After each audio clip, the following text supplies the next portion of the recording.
Jam Vishnupad Paramahamsa Parvaja Acharya Astutar Sata Shishimad. His Divine Grace A.C. Bhaktivedanta Swami Prabhupada Ki Jai. Jam Vishnupad Paramahamsa Parvaja Acharya Astutar Sata Shishimad. Shringa Guru Srila Bhakti Siddhanta Saraswati Goswami Maharaj Ki Jai. Anantikoti Vaishnavinda Ki Jai. ISKCON BBT Founder Acharya Srila Prabhupada Ki Jai. Namacharya Srila Haridas Thakur Ki Jai. Premsagoho Shri Krishna Chaitanya Prabhu Nityananda Shri Advaita Gadadhar Shivasari Gaur Bhaktavinda Ki Jai. Shri Shri Radha Krishna Gopi Gopinath Shyamakund Radhakund Giri Govardhan Ki Jai. Vrindavan Dham Ki Jai. Mayapur Dham Ki Jai. Navadvip Dham Ki Jai. Jagannath Puri Dham Ki Jai. New Dwarka Dham Ki Jai. Their Divine Lordship Shri Shri Rukmini Dwarkadish Ki Jai.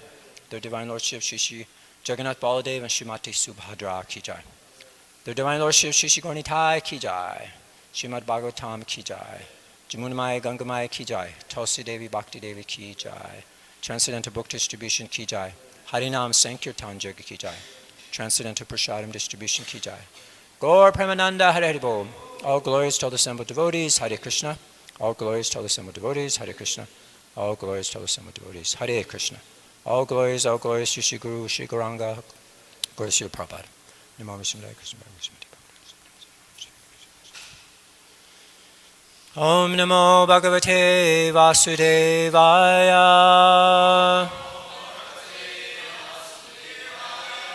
Om Namo Bhagavate Vasudevaya.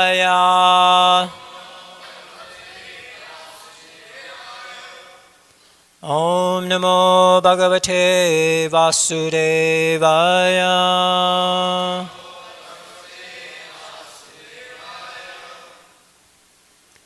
So today we're reading from the Srimad Bhagavatam. This is the first canto, chapter 17, Punishment and Reward of Kali. We're in text number 33. Na Vartitavyam Tad Adharma Bandho Navartitavyam Tad Adharma Bandho Dharmena Satyena Cha Vartitavye Dharmena Satyena Cha Vartitavye Brahmar Varte Yatra Yajanti Yagnar Brahma Varte Yatra Yajanti Yagnar Yagneshwaram Yagna Vitana Vigya Yagneshwaram Yagna Vitana Vigya Navartitavyam Tada Dharma Bandho Dharmena Satyena Cha Vartitavye Brahmarvate Yatra Yajanti Yagnyar Yagneshwaram Yagna Vitana Vigya Navartitavyam Tada Dharma Bandho Dharmena Satyena Cha Vartitavye Brahmarvate Yatra Yajanti Yagnyar Yagneshwaram Yagna Vitana Vigya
Bandhu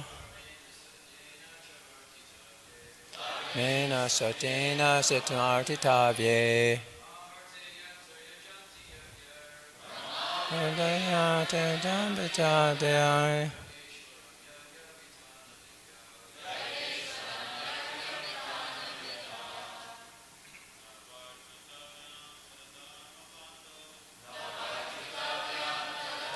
Bandhu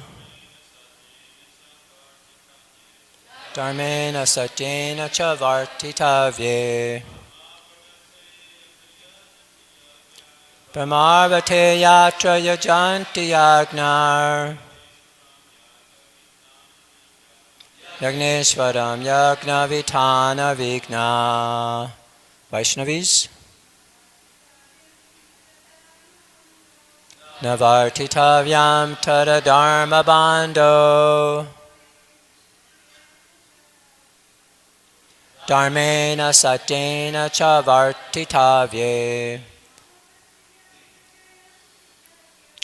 Brahmarvate Yatra Yajanti Yagnar Yagneshwaram Yagna Vitana Vigna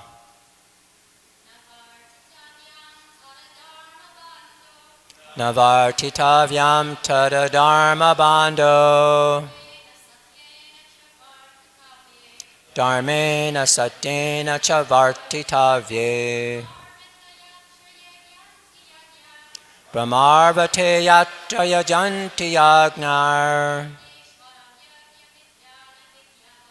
Yagneshwaram Yagna Vitana Vigna Na Not Vartitavyam Deserve to remain Tat Therefore Adharma Irreligiosity Bandho Friend Dharmena With religion Satyena With truth Cha Also Vartitavye Being situated in Brahma Avarte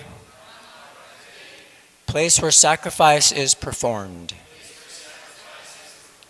Yatra Where Yajanti Duly perform Yajna By sacrifices or devotional services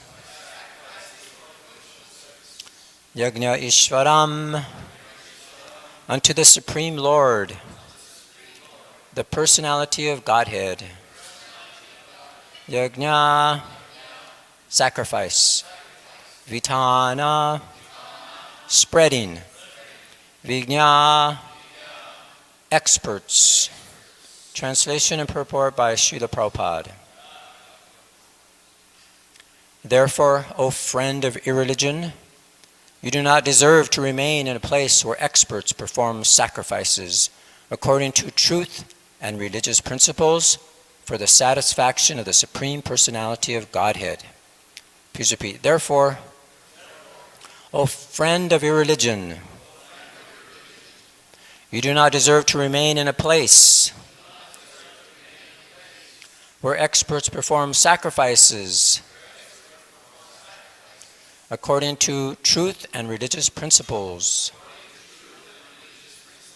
for the satisfaction of the Supreme Personality of Godhead. Purport. Yagneshvara, or the Supreme Personality of Godhead, is the beneficiary of all kinds of sacrificial ceremonies. Such sacrificial ceremonies are prescribed differently in the scriptures for different ages. In other words, sacrifice means to accept the supremacy of the Lord and thereby perform acts by which the Lord may be satisfied in all respects. The atheists do not believe in the existence of God, and they do not perform any sacrifice for the satisfaction of the Lord. Any place or country where the supremacy of the Lord is accepted and thus sacrifice is performed is called Brahmavarta. There are different countries in different parts of the world, and in each and every country may have different types of sacrifice to please the Supreme Lord. But the central point in pleasing Him is ascertained in the Bhagavatam, and it is truthfulness. The basic principle of religion is truthfulness, and the ultimate goal of all religions is to satisfy the Lord. In this age of Kali, the greatest common formula of sacrifice is the Sankirtan Yajna. That is the opinion of the experts who know how to propagate the process of yajna.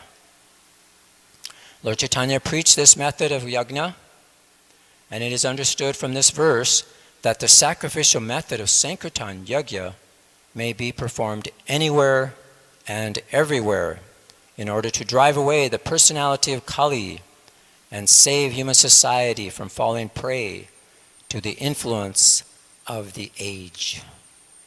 Jai.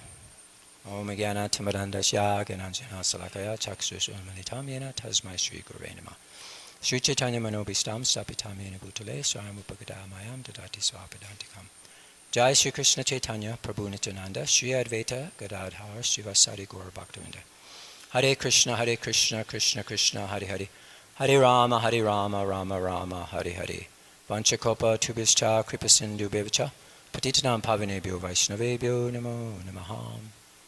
Translation again. Therefore, O friend of irreligion, you do not deserve to remain in a place where experts perform sacrifices according to truth and religious principles for the satisfaction of the Supreme Personality of Godhead. So here we have the king is chastising this friend of irreligion, and you're not allowed, you don't deserve to remain where these sacrifices, these yajnas are being performed. Specifically, as Prabhupada mentions, the Sankirtan Yajna. And wherever this is being performed, a sacrifice to please Krishna is known as Brahmavarta. So this is a very special thing that is described, and I have a few references to this in Prabhupada's books here. Just to go back there, let's see here.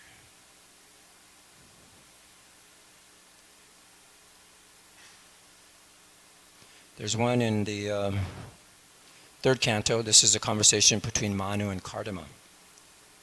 And this is about Emperor Swayambhuva Manu, who's the son of Lord Brahma. And he's well known for his religious acts. And he has a seat in this, what's called the Brahmavarta. And he rules over the oceans and the earth described, and the 7 oceans. So Prabhupada in the purports describes, sometimes it is stated that Brahmavarta is a part of Kurukshetra, or that Kurukshetra itself is situated in Brahmavarta, because the demigods are recommended to perform spiritual ritualistic performances in Kurukshetra. But in others' opinion, Brahmavarta is a place in Brahmaloka where Swayambhuva ruled. There are many places on the surface of this earth which are also known in the higher planetary systems. We have places on this planet like Vrindavan, Dwarka, and Mathura, but they are also eternally situated in Krishna Loka. So this is interesting, how these particular names where it's described where Brahma lives, he is situated in Brahmavarta, where great sacrifices were being performed.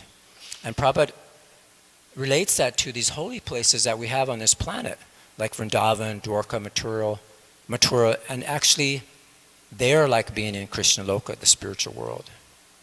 So this is a kind of atmosphere the Sankirtan Yajna can produce. It's a spiritual atmosphere, and it completely drives away Kali and his influence. So there's one more reference that I found. Here Prabhupada describes, this is in regard to the instructions by Maharaj Prithu to the citizens. And we know he was an unrivaled king. He possessed the scepter to rule the 7 islands as described on the surface of the globe. And no one would disobey his order. It was irrevocable. And but the saintly kings, the saintly persons, the brahmanas, and the descendants of the Supreme Personality of Godhead, they were not under the rule of the king because they were advisors. They were above instruction like that. So in the purport, there's one paragraph I'd like to read. Prabhupada talks about Sapta Dvipa refers to the 7 great islands or continents on the surface of the globe. So he mentions them. 1, Asia. 2, Europe. 3, Africa. 4, North America. 5, South America. 6, Australia. And 7, Oceania. In the modern age, people are under the impression that during the Vedic period, or the prehistoric ages, America and many other parts of the world had not been discovered. But that is not a fact. Prithu Maharaj ruled over the world many thousands of years before the so-called prehistoric age. It is clearly mentioned here that in those days, not only were all the different parts of the world known, but they were ruled by one king, Maharaj Prithu. The country where Prithu Maharaj resided must have been India, because it is stated in the 11th verse of this chapter that he lived in the tract of land between the river Ganges and Jamuna. This tract of land is called Brahmavarta. Consists of what is known in the modern age as portions of Punjab and northern India. It is clear that the kings of India once ruled all the world and that their culture was Vedic. So you can see another king here. We're talking about Maharaj Prithu, and we're talking about the different kings in our chapter, this chapter today. How wherever they ruled, it was like Brahmavarta. It was a sanctified place. And if anybody was going against that, they would be kicked out. And they were powerful enough to do that. But compare the difference now, we have rulers, and wherever they rule, it's just a place of sense gratification. Or it's a mundane place like a golf course where they hang out. Or, so many illicit places that they go. So they actually have no way of protecting the citizens. They don't know how to protect the citizens. They don't know how to protect them from the evil influences of this age. But we're seeing, as we're so fortunate, we have the great gifts given to us by Srila Prabhupada, ISKCON, the International Society for Krishna Consciousness, and the devotees, where we can take shelter of these Brahmavarta places, a place to live, where it's free from the influence of Kali. And wherever the devotees go, like out on Sankirtan, they perform the Sankirtan Yajna, they're creating a spiritual atmosphere. They're actually bringing the spiritual world there. You see? And many people, when Srila Prabhupada would go to different places, they would say, wow, this whole place is transformed. And you can see many festivals that we've had, like Rath Yatra, you see just the whole Venice Beach Pavilion is converted practically into the spiritual world. Right? There's so much yajna going on. It's like a Brahmavarta, a holy place. So this is so wonderful.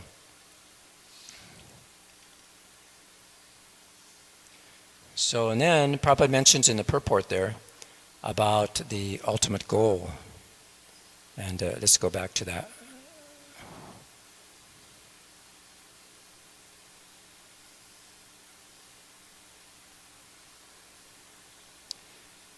In the purport he says here, the basic principles, well he says first of all that there's different types of sacrifice to please the Supreme Lord, but the central point in pleasing Him is ascertained in the Bhagavatam, and that is truthfulness. So this is interesting that the central point to please Krishna is to get the truth, is to know the truth, to be truthful. So what is true? Is living in this material world, trying to enjoy our materialistic body, is that true? Is gaining material wealth, materialistic things, material association, all these things, is that true? Because we see actually the material world is dead matter. It comes from the pradhan, which is all these different elements, and they're shaped into forms to imitate the real forms in the spiritual world. So they look like, the trees here look like the trees in the spiritual world. But they're actually made with material elements.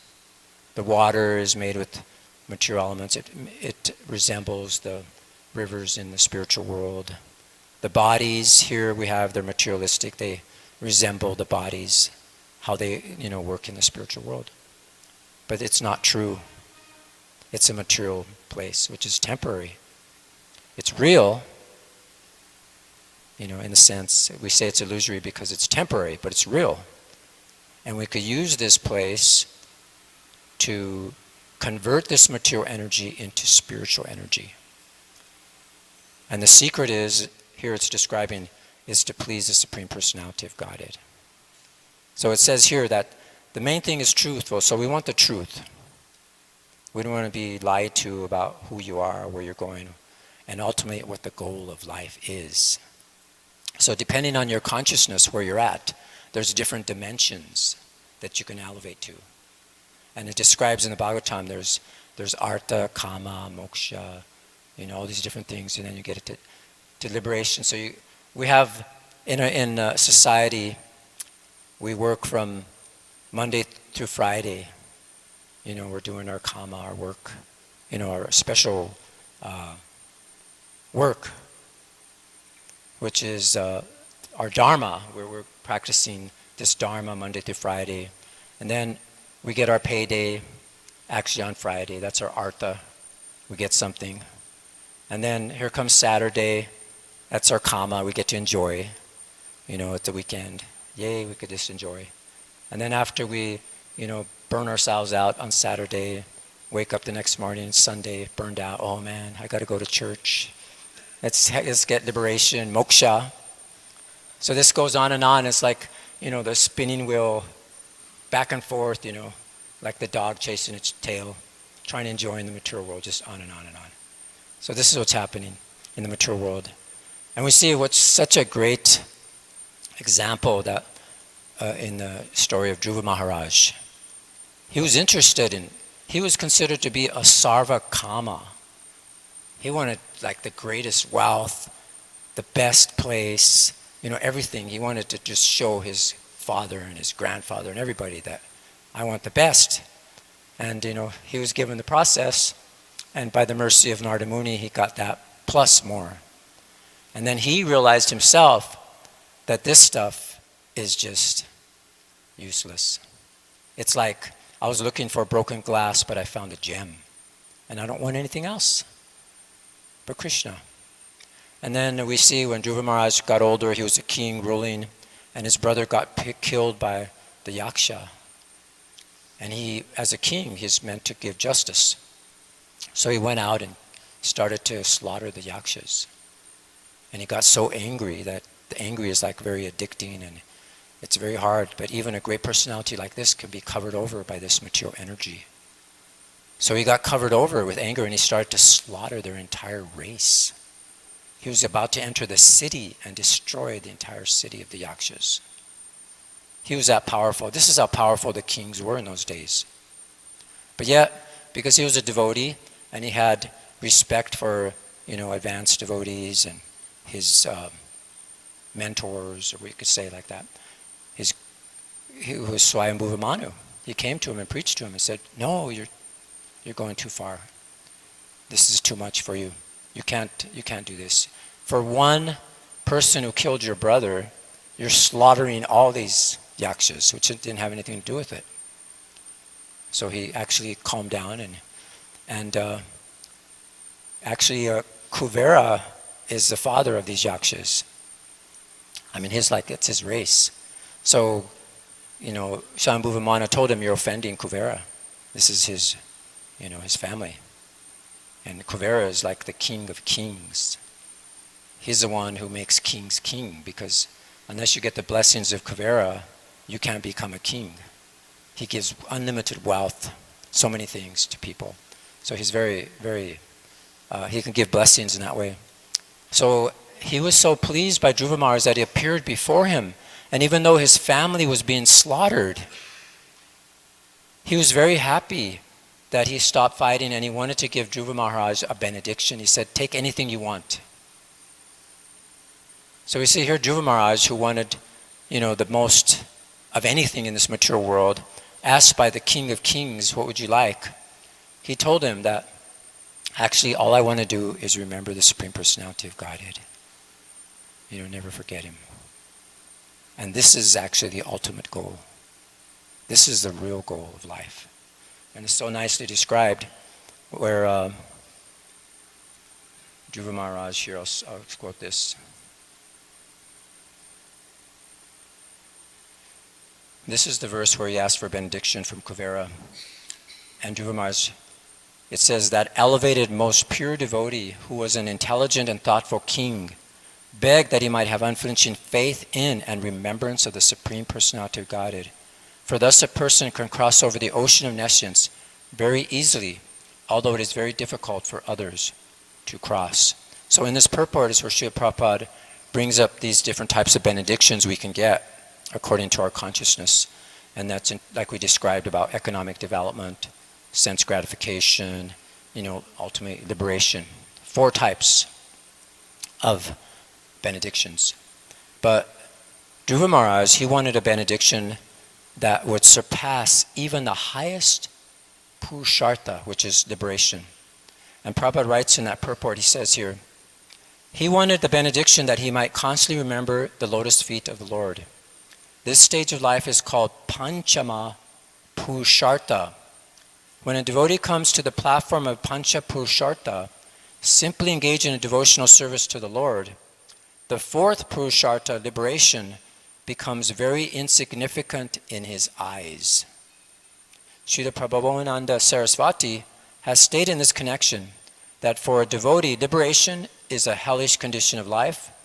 As for sense gratification, which is available in the heavenly planets, the devotee considers it to be a will-o'-the-wisp, having no value in life.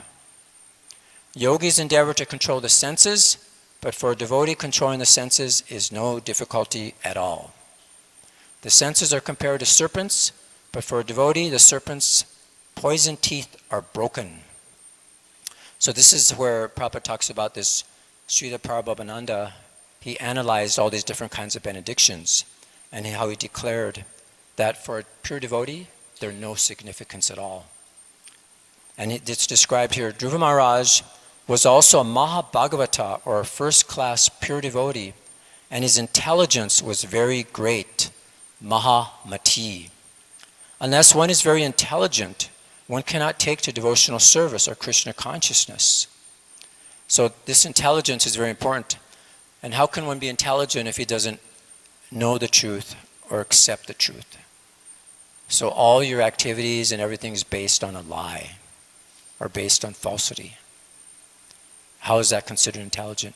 And here we have, Dhruva Maharaj is considered to be a Mahamati, very intelligent. Not only that, a Mahabhagavata. And this is what he's desiring, is this 5th kind of liberation. So Prabhupada says, unless one is very intelligent, one cannot take to devotional service or Krishna consciousness. Naturally, anyone who is a first-class devotee must be a first-class intelligent person, and therefore not interested in any kind of benediction within this material world. Dhruva Maharaj was offered a benediction by the King of Kings, Kuvera, the treasurer of the demigods, whose only business is to supply immense riches to persons within this materialistic world. As described, or is described as the King of Kings, because unless one is blessed by Kuvera, one cannot become a king. And the King of Kings personally offered Dhruva Maharaj any amount of riches, but he declined to accept them. He is described there as Mahamati, very thoughtful or highly intelligent. So there's many examples like this, people being offered benedictions.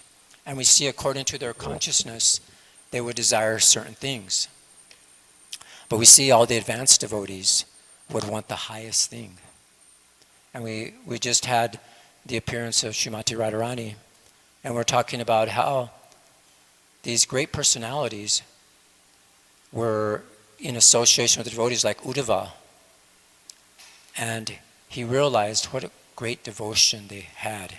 They always wanted to think of Krishna.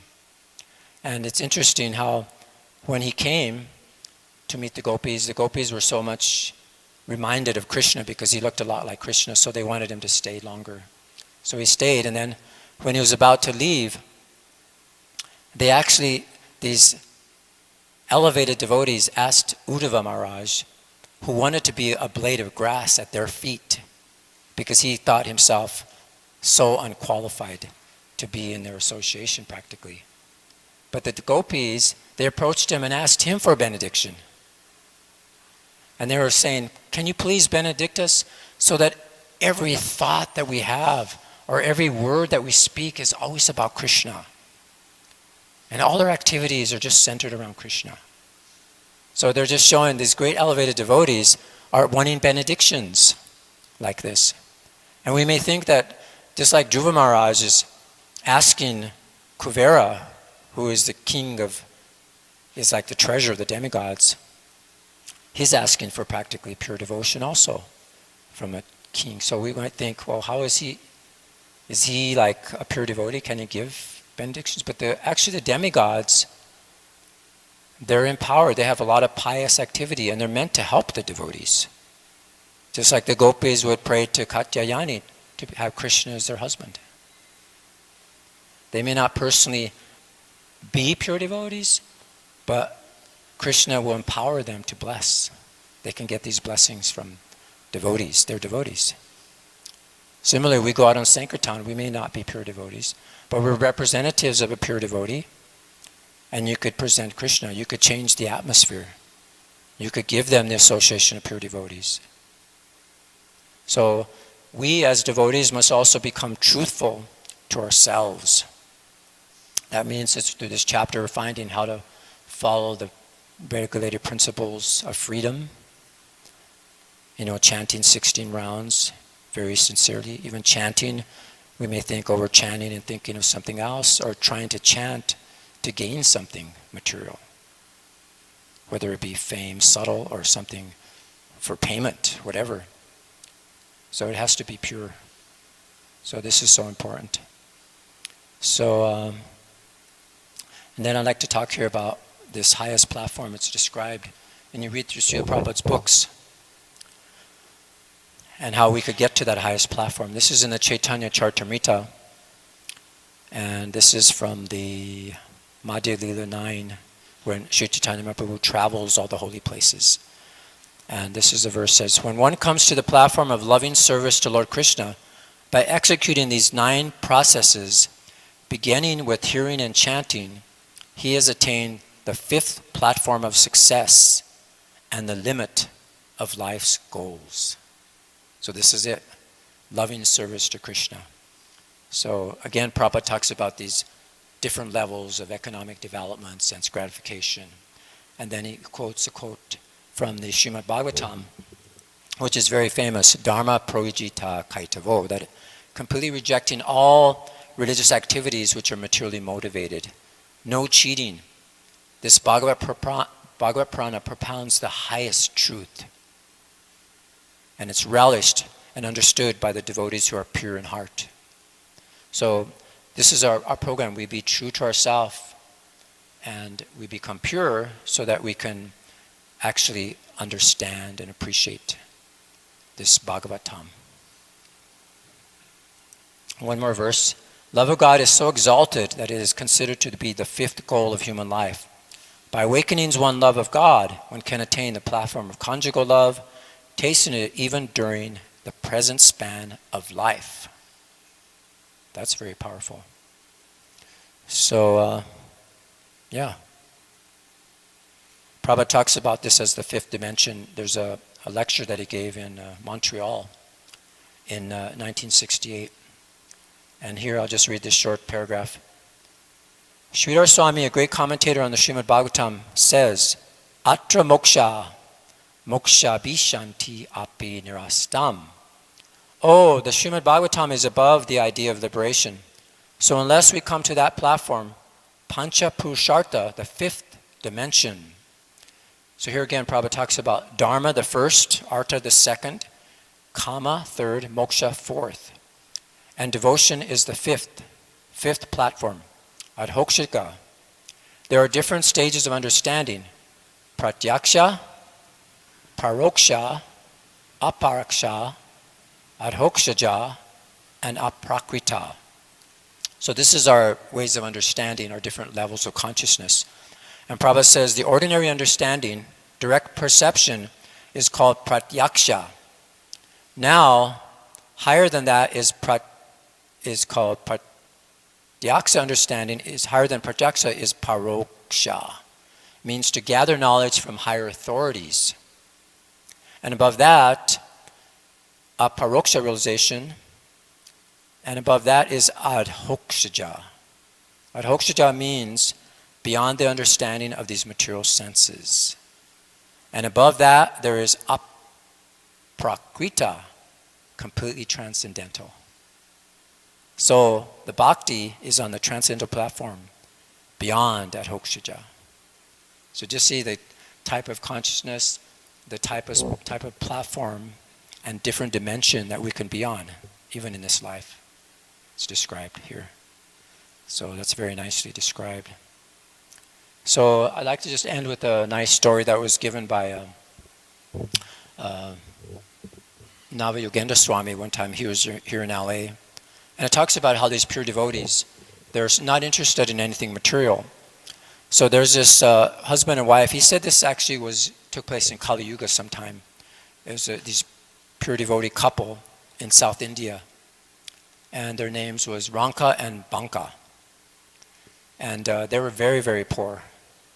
But they're so devoted. And Narada Muni was watching them. And he's like, wow, they're so devoted. Why are they so poor?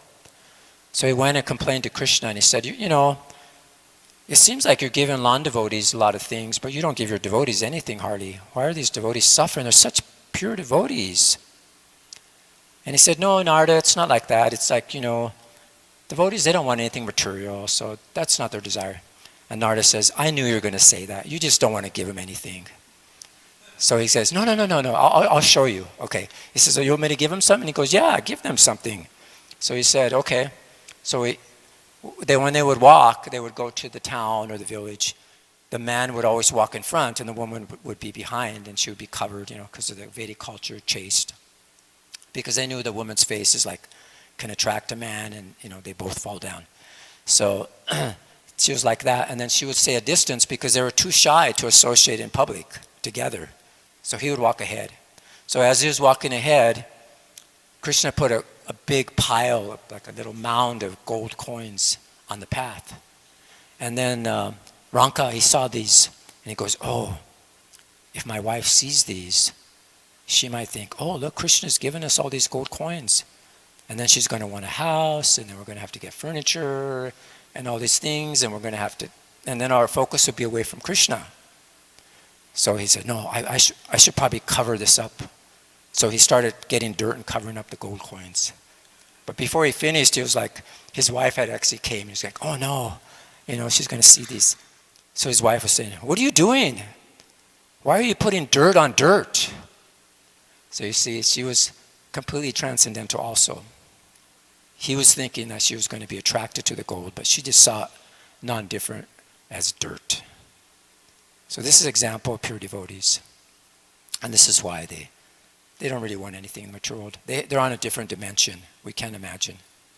So we want to go to that different dimension and really please Krishna. That's the ultimate goal of life. So thank you for your kind attention. Any comments or questions? Yes, Maharaj. Okay.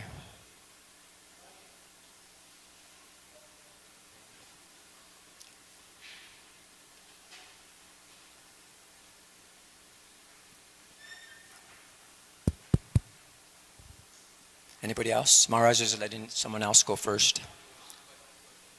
Yeah, go ahead, Prabhu. Okay. It's a battle.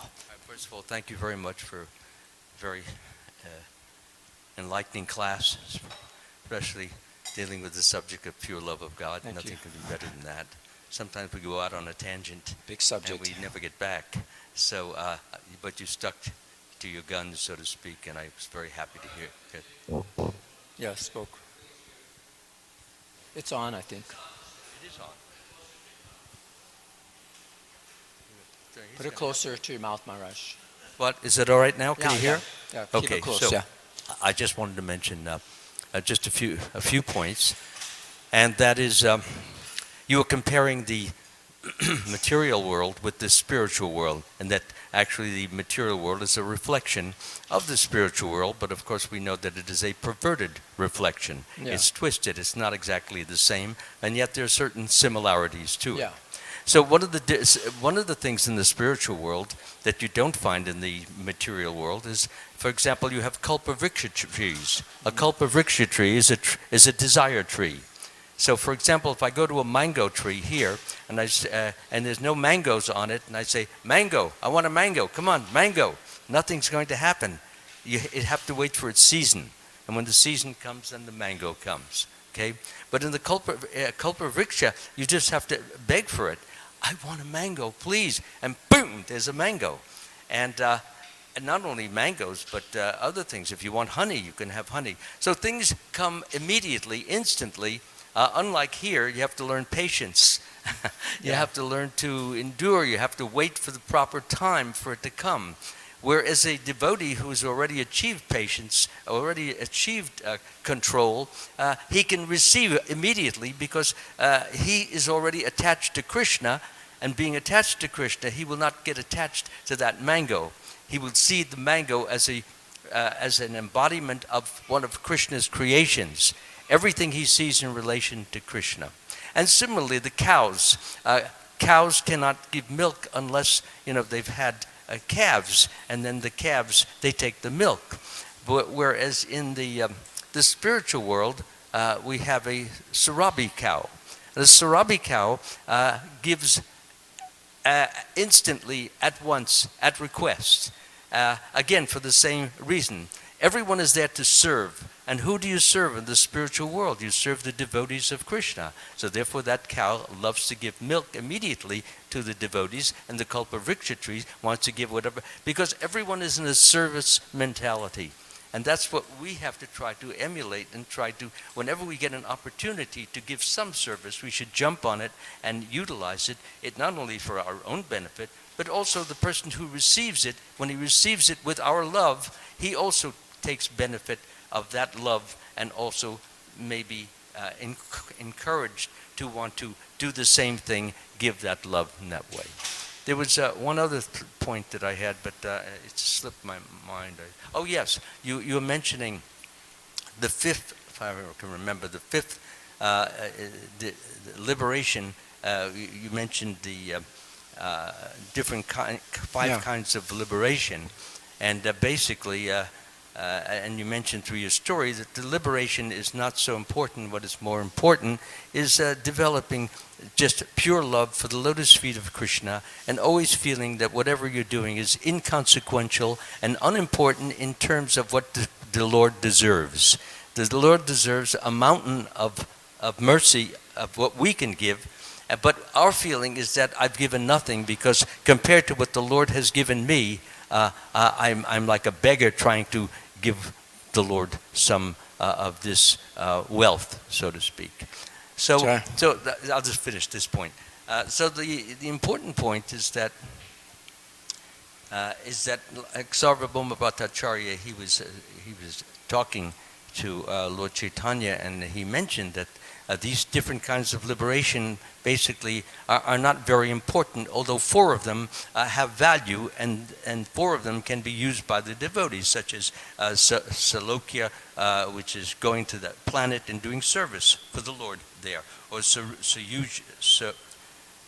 let me get to the main point. Sayuja, which is merging with the Supreme Lord, and that is considered hellish by the devotees, because there's no service in the Supreme Light. All there is just nothing, basically just floating in peace. So that's considered not desirable for devotees. And not only that, but one has to come back to the material world when one enters into the Sayuja infinite light. The others are, there is devotional service there, such as on Salokya, which is the same planet, Sarupya having the same form as the Lord, Sarshti, wealth we may have there, and offer that wealth back to the Lord. and Samipya. What is Samipya? Anybody help me? Samipya is the Same form? Sarshti was wealth, and Samipya is Same what? form as the Lord? So Oh yeah, that's fine. Thank you so much. So having the association of the Lord, of course, that's very desirable, because basically, if you have that association in a humble and a devoted and a dedicated way, then you can make advancement in that. However, again, the Sayuja, which is merging with the impersonal Brahman, is to be shunned, because it really doesn't take you up; it takes you back down to the material world again. thank you, Maharaj. Thank you. I think there was a question out here, but I think he left. Anybody else have any comments or questions? Jai. Well, thank you for your kind attention. I'll go to Srimad Bhagavatam. Go to Srila Prabhupada.